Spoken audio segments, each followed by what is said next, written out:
Assalamualaikum, my dear friends, how are you? All of us want to achieve more and more and more. All of us want to develop our relationships with the important people in the society, with the celebrities, with the famous people, with the rich people. All of us want certain other things, like what are, certain other factors, and we are doing all that. Why? Because we want to be achieve, we want to achieve the self-worth, and having a self-worth is more important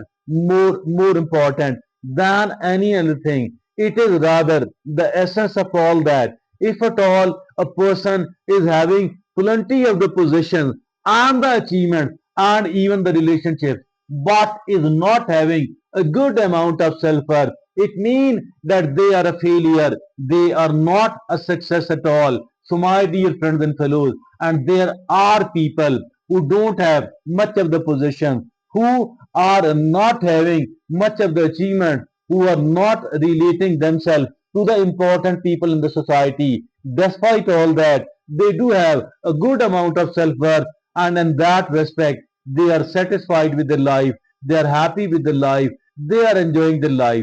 So as for the self-worth is concerned, it is more important than anything else. Rather, it is the real essence of all that. So let's talk about it. And first of all, once we are going to talk about the self-worth, let's define it and let's define it. Self-worth refers to the value and to the respect you have for yourself as a person. Self-worth refers to the value and the respect you have for yourself as a person. It's the overall sense of your own worthiness, overall sense of your own worthiness, regardless of external factors like your achievements, like your relationships, or like your possessions. So, my dear friends and fellows, let's talk about now the certain the key aspects of the self-worth, and these are only four in number. First of all, it is the self-acceptance. First of all, it is the self-acceptance. Embracing your strengths, embracing your strengths, embracing your weaknesses, and embracing your uniqueness. So all of that is called self-acceptance. And this self-acceptance does not mean that I don't have to try to overcome my own weaknesses. I do have to do that. But first of all, it is the acceptance which is needed, my dear friends and fellows. And self-acceptance, embracing your strengths, your weaknesses, and your uniqueness. Number two, it is the self-respect. Self-respect, and self-respect mean valuing your strengths, valuing your strengths, your feelings, and your boundaries. So that is the self-respect. Now the third key aspect of the self-worth, it is that is called self-confidence. And the self-confidence mean trusting your abilities and trusting your judgment as well. So that is the self-confidence. The fourth and the last key factor, the key aspect of the self-worth, it is the self-compassion, and it is treating yourself with the kindness, with the understanding, and with the patience as well. Treating yourself with the kindness, with the understanding, and with the patience as well. So that is the self-compassion. The four of these are the key aspects of self-worth. It is self-acceptance, self-respect, self-confidence, and self-compassion. Now moving to the next segment of our talk, and it is factors that can impact your self-worth. Factors that can impact your self-worth, and these are also four in number. Number one, it is negative self-talk. Negative self-talk, and it is like criticizing or putting yourself down so often, so frequently. I think nobody should do that with oneself. As far the negative self-talk is concerned, many of the people think that we don't have to talk to ourselves, rather, because we are with ourselves all the time. I think that the self talk is more in amount as compared to all the talk we are seen doing with the other people. And the self talk, either it can make us quite a happy person, quite a successful person, or vice versa. It can make us quite a failure, quite an unhappy person. Why? Because the negative self talk, that is deadly, that is dangerous, that can spoil our life, and criticizing or putting yourself down repeatedly, that is the negative self talk. Number two, what is the other three factor? These are the totally four in number. The second is that is comparison to others. Comparison to others. Keep comparing yourself, your life, your family members with the other people. That is quite bad. And why it is that much bad, my dear friends and fellows? Because everybody is unique, and even the twin brothers born from the womb of the same mother, raised in the same sort of atmosphere, the life become different. Why? Because the kind of talents, because the kind of capabilities, the kind of temperament they were given, all of that is unique, and it is gifted to us by our Creator, and it is still totally unique. Now, comparison to others, measuring your worth by someone else's standards, so that is comparison to others. Now, the third factor, that third thing which affect our self-worth, it is the past experiences, past negative, unpleasant experiences. So that is like trauma, like abuse or neglect. So that affects our self-worth. Past experiences like trauma, like abuse, or like neglect, that does affect our self-worth a lot. And now the fourth and the last factor which does affect our self-worth, it is the social pressure. Social pressure. And it is unrealistic expectations, unrealistic expectations, and unrealistic beauty standards. Beauty standards unrealistic, expectations unrealistic. Never ever, never ever look for love, never ever expect the unrealistic things which are too big. And no, I think I don't need all that. So as for the beauty standards are concerned, no need to become unrealistically high beauty standards at all. So these are the four factors which are seen affecting our self-worth. At the end of our talk, we are going to present here certain items which can build and which can maintain a healthy self-worth. These are the five important tips, five very important, crucial tips for building and for maintaining our self-worth. The number one is practice self-care. Practicing self-care, and it is take care of your physical, your emotional, and your mental well-being.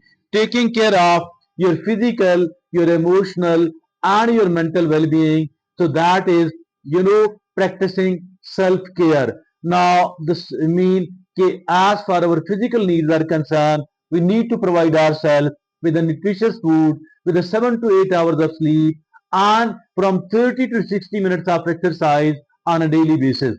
Now, this is the physical well-being. Now, as far the emotional well-being is concerned, as for the mental well-being is concerned, we need to take care of all of these.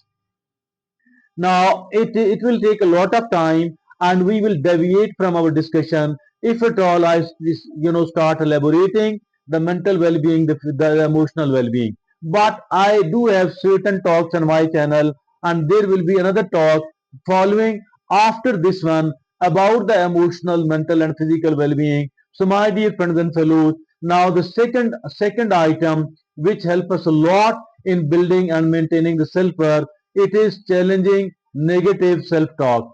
Challenge negative self-talk. How can we do that? It is by replacing self-criticism. Replacing self-criticism with the positive affirmation. Stop criticizing yourself and positive, start reciting, repeating many a times in a single day the positive affirmation. The affirmations are positive as well as negative.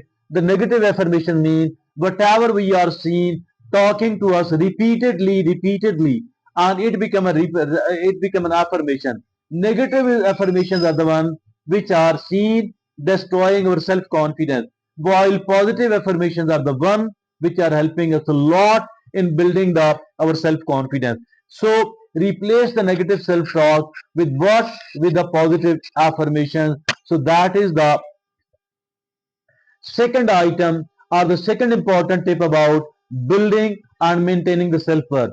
Now the third important factor is that is focus on your strength. Focus on your strength. Not to concentrate upon, not to dwell on your weaknesses, rather to dwell on your strength.